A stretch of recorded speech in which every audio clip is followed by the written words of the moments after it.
నగర ప్రజానీకానికి నమస్కారం.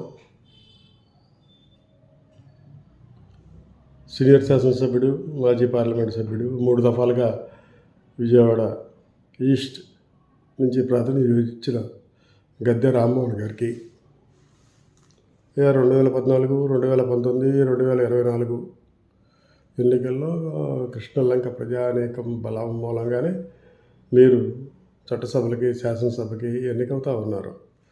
2014 ఎన్నికలకు ముందు మాకు ఒక కమ్యూనిటీ హాల్ నిర్మించి ఇస్తారని చెప్పి వాగ్దానం చేశారు, ఐడెంటిఫై చేశారు. మీ పార్టీకి సంబంధించిన నేతలు కూడా వచ్చి మిమ్మల్ని తీసుకెళ్లారు, స్థలం కూడా చూపించారు. కృష్ణలంక డొంక రోడ్డు 22వ డివిజన్లో లాబెల్లా టీ స్టాల్ పక్కన ఉన్న రోడ్లో సిమెంట్ గోడౌన్ పక్కన ఇటో 1 ఎకరం, ఎన్హెచ్ కట్టకి అవతల పక్కన రాణిగారి తోట దగ్గర కూడా 1 ఎకరం ఉన్నది. అటు ఇటు కలిపి ఎకరం ఉంటుంది. ఎక్కడో చోట ఒక కళ్యాణ మండపం కట్టుకోవటానికి, కమ్యూనిటీ హాల్ నిర్మించడానికి ఎన్హెచ్ దగ్గర స్థలం తీసుకొని మాకు అప్పచెప్పితే పని పూర్తవుద్ది అని చెప్పి మేము పదే అన్ని రాజకీయ పక్షాలు, వైకాపా దానికి సంబంధించిన, మీ పార్టీకి సంబంధించిన నేతలు అడుగుతూ ఉన్నాము. మీరేమో కాలయాపన చేస్తూ ఉన్నారు. కానీ మీ ప్రాంతంలో గురునానక్ కాలనీలో ఫన్ టైమ్ క్లబ్స్ అని ఉంది. అది బ్రహ్మాండంగా కార్పొరేషన్ స్థలం. పెళ్ళిళ్ళు, వేడుకలు, ఫంక్షన్లు, సోషల్ గ్యాదరింగ్లు అన్నీ జరుగుతూ ఉన్నాయి.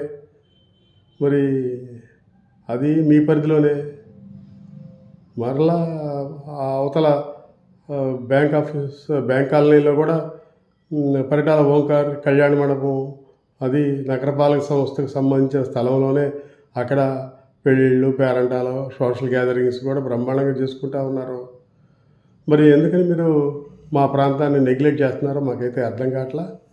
తక్షణమే దీనికి సంబంధించి సరైన చర్యలు తీసుకోవాలని చెప్పి మీకు విజ్ఞప్తి చేస్తూ ఉన్నాం. అరే, మా ప్రాంతంలో, కృష్ణలంక ప్రాంతంలో ఐమాస్ట్ లైటింగ్ కానీ, అండర్ పాసులు కానీ ఏమీ లేవు. దాని గురించి ప్రయత్నం కూడా చేయకపోవటం విచారకరం. ఎన్హెచ్ ఆఫీస్ పక్కనే ఉంది. రాణిగారి తోట ప్రజానీకానికి బందర్ రోడ్డు, పశువుల హాస్పిటల్ దగ్గరికి వెళ్ళడానికి అండర్ పాస్ కావాలని చెప్పి అనేక సార్లు చెప్పినా కూడా చెవిటి వాళ్ళ ముందు శంఖ ఊదినట్టే అవుతూ ఉంది. పట్టించుకో